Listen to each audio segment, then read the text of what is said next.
Tu sam odrasla. Črnomerec, Vrhovec. Radim u financijama, u vodama hrvatskim.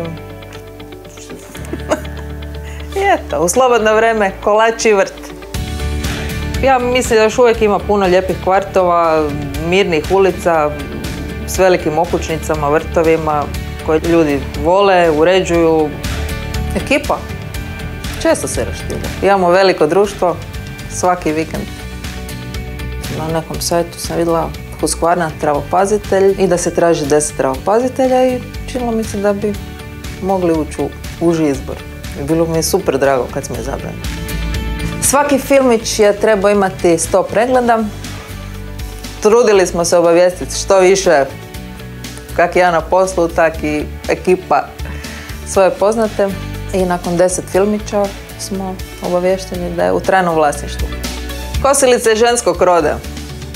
Radi, isto kao i svaka žena, puno radi. I s obzirom da je muž jedini muško biće u našoj zajednici, i punica, i 2 kćeri, i 2 ženska psa, i kosilica, i ja, dobila ime po filmu Star Trek, 7 od 9. Dobre, zadovoljni smo.